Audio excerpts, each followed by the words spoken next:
Assalamualaikum warahmatullahi wabarakatuh. Kami di sini dari kelompok 3 ingin mempresentasikan hasil kerja kelompok kami, yaitu analisis kadar air dan kadar abu. Berikut adalah nama-nama anggota kami. Pengertian kadar air. Air berwujud cair pada suhu 0-100 derajat Celcius dengan tekanan 1 atm.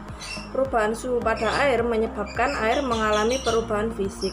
Apabila air dipanaskan, jumlah rata-rata air dalam satu kelompok molekul air menurun dan ikatan hidrogen putus kemudian terbentuk lagi secara cepat.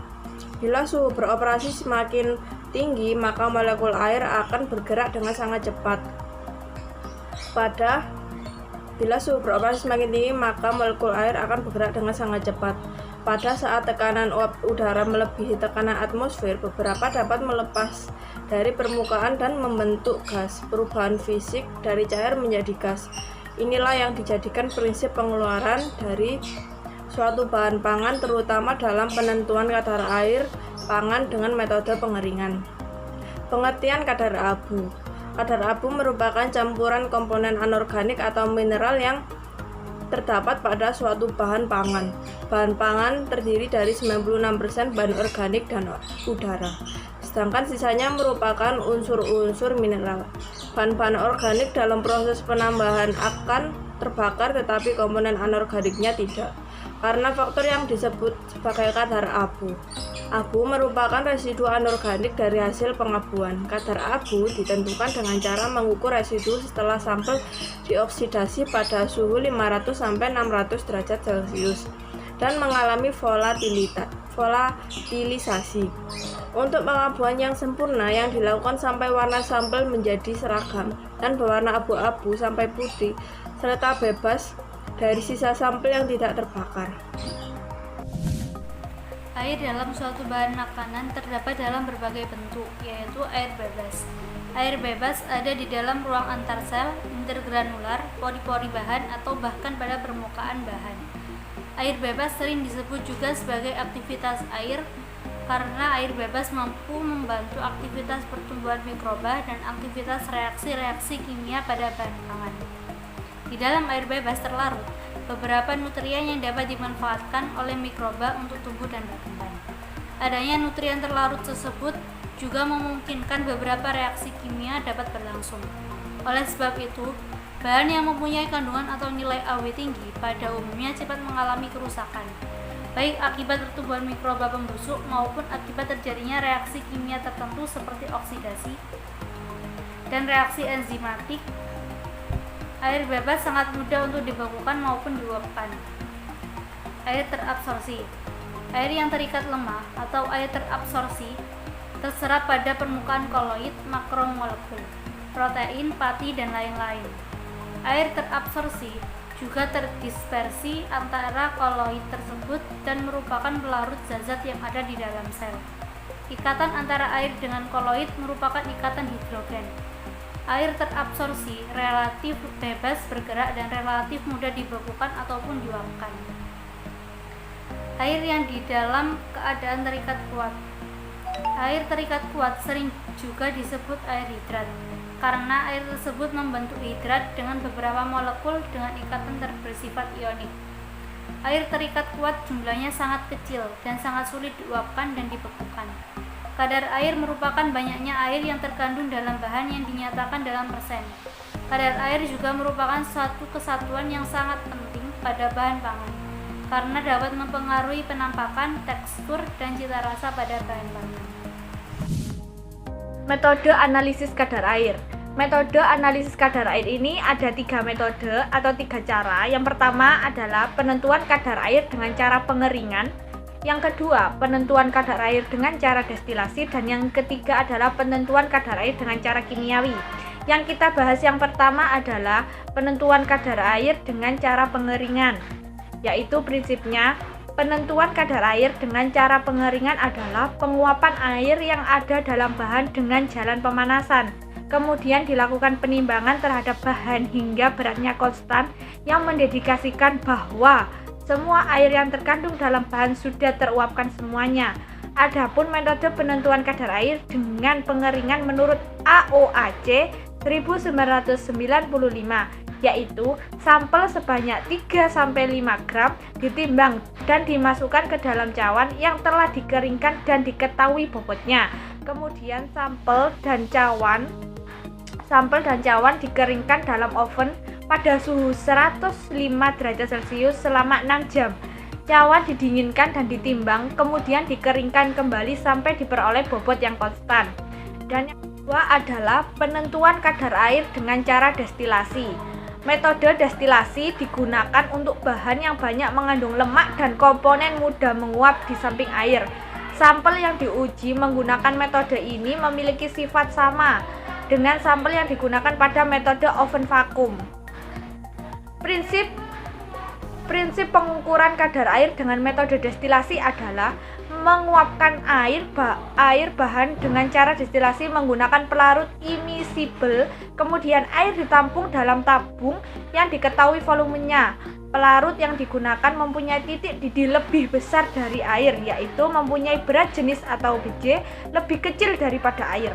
Contohnya, senyawa yang dapat dijadikan pelarut yaitu toluen, xylen, dan benzen. Prosedur metode destilasi diawali dengan memberikan pelarut sebanyak kira-kira 75-100 ml pada sampel yang diperkirakan mengandung air 2-5 ml. Campuran ini dipanaskan hingga mendidih. Uap air dan pelarut diembunkan dan ditampung di dalam tabung. Air dan pelarut saling terpisah, air di bagian bawah, dan dapat ditentukan volume berdasarkan skala pada tabung penampung. Metode analisis kadar air. Penentuan kadar air metode kimiawi, yaitu terdapat beberapa cara penentuan kadar air dengan metode kimiawi, yaitu metode titrasi Carr-Fisher, metode kalsium klorida, dan metode asetil klorida. Yang pertama yaitu metode titrasi Carr-Fisher. Metode ini digunakan untuk pengukuran kadar air pada bahan berupa cairan, tepung, madu, dan beberapa produk kering. Sesuai dengan namanya, metode ini menggunakan reagensia Carr-Fisher yang terdiri dari CO2, piridin, dan iodin. Prinsip metode ini adalah melakukan titrasi sampel dengan larutan iodin dalam metanol dan piridin. Apabila masih terdapat air di dalam bahan, maka iodin akan bereaksi, tetapi apabila air habis, maka iodin akan bebas. Dan yang kedua yaitu metode kalsium klorida. Metode ini didasarkan atas reaksi antara kalsium karbida dengan air menghasilkan gas asetilin. Cara ini cukup cepat dan tidak memerlukan alat yang rumit. Jumlah asetilin yang terbentuk dapat diukur dengan beberapa cara, antara lain yaitu selisih bobot campuran bahan sebelum dan sesudah reaksi, menampung dan mengukur volume gas asetilin dalam tabung tertutup, mengukur tekanan gas asetilin apabila reaksi dilakukan pada ruang tertutup.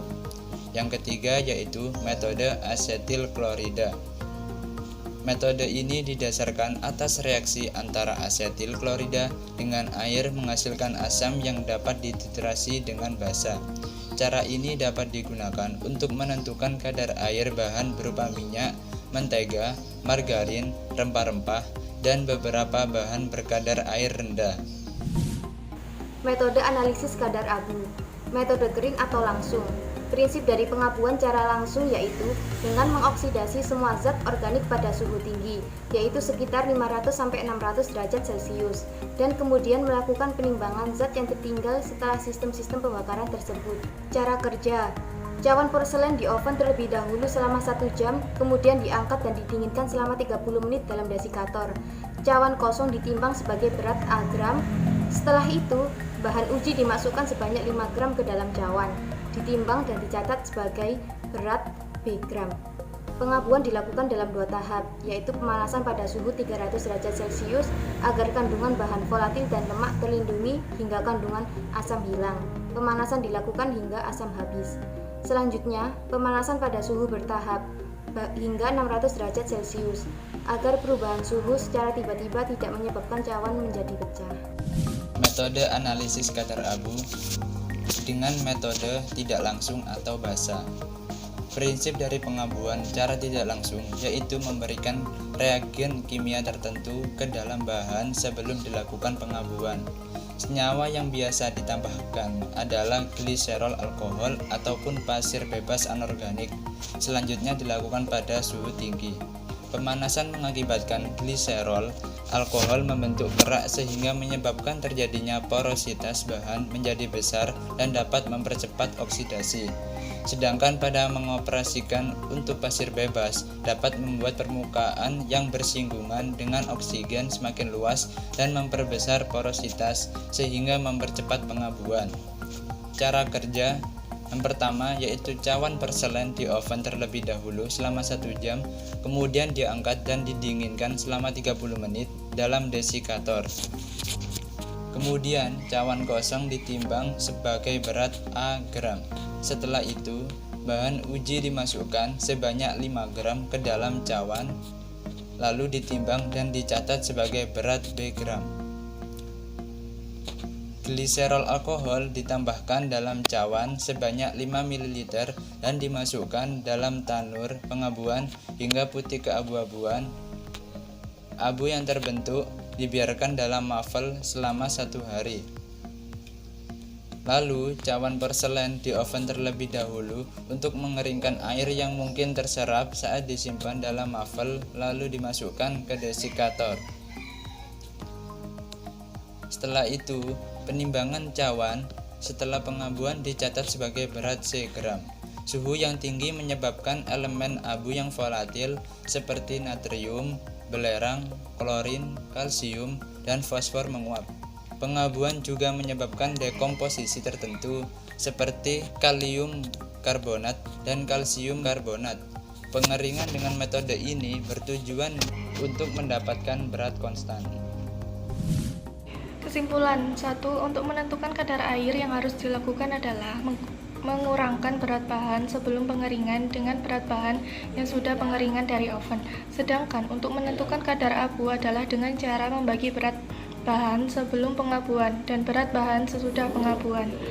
2. Prinsip kerja penentuan kadar air dengan metode oven adalah dengan cara mengeringkan bahan pada suhu tinggi, sehingga air yang terkandung dalam bahan tersebut menguap.